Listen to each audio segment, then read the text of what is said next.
Con Patricio Peralta para hablar de lo que es un caso insólito. Patricio, buenas tardes para ti. Buenas tardes, Ángela, ¿qué tal? Todo muy bien, Patricio, y hablemos del presidente que demanda al gobierno que él mismo maneja. ¿De qué se trata? Así es, bueno, Trump lo volvió a hacer. El presidente estadounidense en enero demandó a su propio gobierno, el que él maneja al servicio, específicamente en una demanda en contra del Servicio de Impuestos Internos, a raíz de una filtración de sus declaraciones de impuestos en 2019 y 2020. Pero el caso no queda ahí. Ya hubo un acuerdo con el que crea un fondo millonario para los aliados de Trump.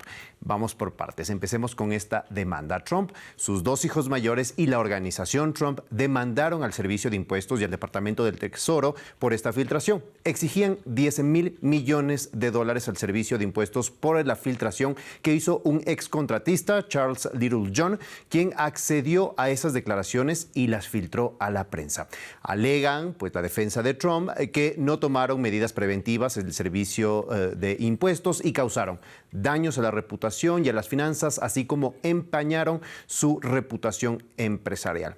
¿Qué derivó de esas filtraciones? En 2020, The Times publicó un reportaje exclusivo sobre las declaraciones de impuestos de Trump que mostraba que solo había pagado $750 de impuestos federales sobre la renta en 2016 y 2017. ProPublica es otro medio que también lanzó un artículo referente a este tema, y no únicamente con Trump, también con otros multimillonarios. Y recordamos que Trump fue el primer presidente desde 1970 en negarse en hacer públicas sus declaraciones de impuestos cuando fue candidato en ese momento. Alegó que le estaban haciendo auditorías, que lo iba a publicar después, pero nunca lo hizo. Littlejohn, por su parte, el que filtró, se declaró culpable en 2024, en este caso en su contra, por la filtración de esta información. Y en enero de este año, Trump decide demandar al gobierno que él mismo maneja, creando un caso inusual, porque abogados de uno y de otro lado estaban a las órdenes del demandante, que finalmente es el presidente estadounidense.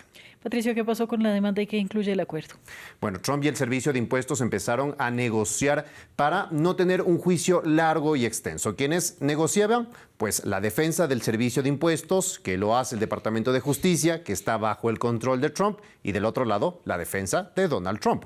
Ambos buscando lo mejor para Donald Trump. Y aquí vemos el acuerdo al que llegaron esta semana. El Departamento de Justicia lo publicó en su página web y señala que Trump retira la demanda a cambio de la creación de un fondo de $1,776 millones provenientes de los contribuyentes para resolver y pagar casos de quienes sean considerados perseguidos políticos en la era Biden o la instrumentalización de la justicia en casos políticos. Y no es una cifra al azar. 1776 es el año de la independencia de Estados Unidos, que este 4 de julio precisamente celebra su aniversario 250, lo que podría ser, dicen sus críticos, un regalo de Trump para sus aliados. Bueno, ¿quiénes podrían acceder a esta indemnización?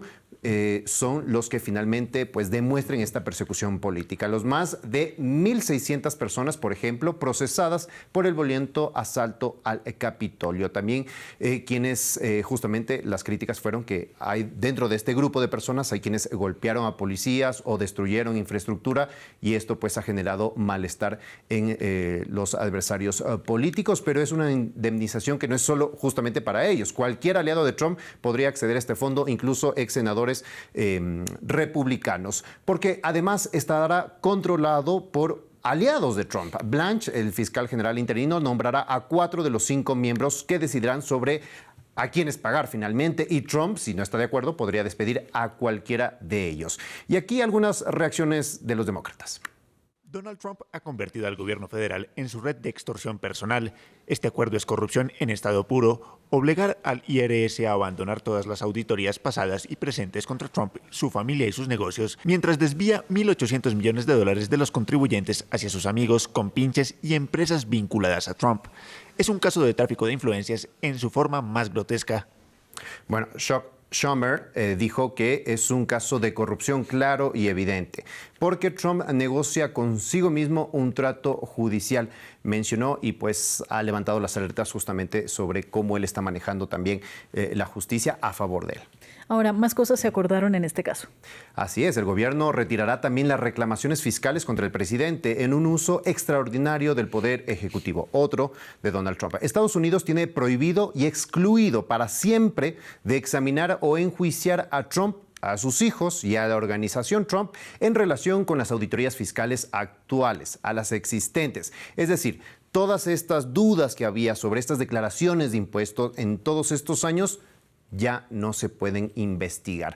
Las futuras, pues, que se puedan hacer, eso sí pueden las autoridades investigar. Además, tiene prohibido investigar a la familia Trump, a sus allegados y a otras personas. La reacción de los republicanos también ha sido un poco de distancia y más bien zozobra. John Thune, por ejemplo, líder de la mayoría en el Senado, dijo que no es un gran fan de la idea de este fondo, aunque entiende un poco el concepto. La republicana por Alaska, Lisa Murkowski, dijo que tiene más preguntas que respuestas de cómo se va a concretar todo esto. Otros republicanos exigieron a Blanche en una declaración en el Congreso que explique cómo finalmente se van a gestionar los pagos del fondo y quiénes podrían recibir este tipo de compensación o indemnización.